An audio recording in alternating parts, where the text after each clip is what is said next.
স্কুলে আসেন না প্রধান শিক্ষক, সহকারী প্রধান শিক্ষক কোনো রকমে চালাচ্ছিলেন স্কুলের কাজ। তবে এবার স্কুল পরিচালনার ক্ষেত্রে সমস্যা তৈরি হওয়ায় বন্ধের মুখে পড়ুয়াদের মিড ডে মিল পরিষেবা। নিজের অতিরিক্ত দায়িত্ব থেকেও অব্যাহতি চাইছেন স্কুল শিক্ষক, আর এতে পড়ুয়া থেকে অভিভাবকদের মধ্যে সৃষ্টি হয়েছে ক্ষোভের। ধরে মিড ডে মিল বন্ধ আছে, কারণ অনেক সমস্যায় হেডমাস্টার মশাই চলে গিয়েছেন আজকে প্রায় 1.5 বছরের ওপরে। তারপরে উনি তো স্কুলে একদম ফাঁকা করে রেখে গিয়েছে, টাকা পয়সা নেই, যেখান থেকে মালপত্র আনা হচ্ছে সব বাকিতে আনা হয়েছে, তারা তো এখন দোকানের মালপত্র দিচ্ছে না, যার জন্য মিড ডে মিল আমাদের বন্ধ করা হয়ে গেছে। ছেলে মেয়েগুলো অবশ্যই, আমার ঘরে নাই ভাত আছে, আমার বাচ্চাটা নাই বাড়ির কাছে এসে খাচ্ছে, যারা অনেক দূর দূরান্তে আসছে তারা তো খেতে পাচ্ছে না, তাদের তো অনেক সমস্যা হচ্ছে, অসুবিধা হচ্ছে। স্কুলে রয়েছে প্রায় 700 স্টুডেন্ট। প্রতিদিন গড়ে 150 থেকে 170 জন পড়ুয়া মিড ডে মিল পরিষেবা পান, কিন্তু কাঁচামালের বকেয়া থেকে স্কুল পরিচালনার প্রয়োজনীয় সমস্ত ক্ষেত্রে বাকি পড়ে গিয়েছে অনেক টাকা। তাই বাধ্য হয়েই বন্ধ করে দেওয়া হয়েছে স্কুলের মিড ডে মিলের রান্না। বাগদা থানার কনিয়ারা যাদবচন্দ্র উচ্চ বিদ্যালয়ের এই ঘটনায় তৈরি হয়েছে ক্ষোভ। বিষয়টি নিয়ে মুখ খুলেছেন স্কুলের সহকারী প্রধান শিক্ষকও। বিদ্যালয়ে আদৌ মিড ডে মিল হচ্ছে না।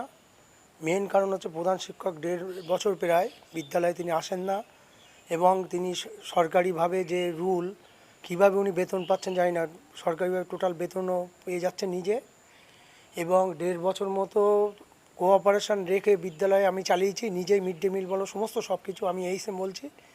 কিন্তু এইভাবে দিনের পর দিন ওনার অ্যাবসেন্টে দুজনের কাজ একা আমার দ্বারা সম্ভবপর নয়। সেই হিসাবে আমি লিখিত আকারে বিডিও এবং অ্যাডমিনিস্ট্রেটর মহাশয়কে লিখিত আকারে জমা দিই সেটা, যেটা মুখ্য কারণ হচ্ছে টাকা পয়সা লেনদেন সঠিক টাইমে, দোকানগুলো সব বাকি, যেমন মুদিখানা, সবজিওয়ালা, জ্বালানি কাঠ, এমনকি কুকিং কাম হেল্পারের পুজোর মাসে তারা বেতনটা পায়নি শুনে আমি খুবই মর্মাহত। প্রধান শিক্ষকের গাফিলতিতে স্কুলের বেশ কিছু শিক্ষক পুজোর মাসেও পাননি বেতন। সীমান্ত এলাকা হওয়ায় দূর দূরান্ত থেকে ছাত্রছাত্রীরা পড়তে আসেন এই বিদ্যালয়ে। মিড ডে মিল বন্ধ থাকায় সমস্যায় পড়েছে তারা। স্কুলের শিক্ষকরা জানিয়েছেন, স্কুলের প্রধান শিক্ষক অনুপম সর্দার এবং আরেক সহ শিক্ষক অভিজিৎ মণ্ডল স্কুলের মিড ডে মিল চালাতেন। স্কুলে একটি অশান্তির ঘটনা ঘটে বছর দেড়েক আগে। তারপর থেকে বিভিন্ন কারণে স্কুলে অনুপস্থিত প্রধান শিক্ষক অনুপম সর্দার। বর্তমানে স্কুলে অ্যাডমিনিস্ট্রেটর থাকলেও প্রধান শিক্ষক না থাকায় স্কুলের বিভিন্ন কাজের ক্ষেত্রে একাধিক সমস্যার সম্মুখীন হতে হচ্ছে। এতদিন যাবৎ অপর শিক্ষক অভিজিৎ মণ্ডল গোটা পরিস্থিতি সামাল দিয়ে আসলেও বর্তমানে দায়িত্ব থেকে অব্যাহতি চেয়ে স্কুল কর্তৃপক্ষ এবং এসআই অফ স্কুলকে জানিয়ে দিয়েছেন। স্কুলে 4-5 দিন ধরে মিড ডে মিল হচ্ছে না, এবং আমরা তার জন্য খেতেও পাচ্ছি না। ধরে আমরা মিড ডে মিল খেতে পারছি না, এবং আমাদের এর জন্য খুব অসুবিধা হচ্ছে। আগে যখন স্কুলে মিড ডে মিল দিত তখন আমরা স্কুল থেকে খেতাম। তবে প্রধান শিক্ষকের দাবি, মিড ডে মিলে দুর্নীতি করে আর্থিক তছরূপ করার পরিকল্পনা দীর্ঘদিন ধরে চলছে। আমি সমস্ত হিসেব দেখেই তারপর সই করি, ফলে তছরূপ করতে সমস্যা হচ্ছে। সে কারণেই আমাকে ওই দায়িত্ব থেকে এবার সরিয়ে চরম দুর্নীতি করার পরিকল্পনা। 29 নভেম্বর 2023 থেকে বিদ্যালয়ে লাস্ট দিনে গেছিলাম, তারপর থেকে যেতে পারছি না।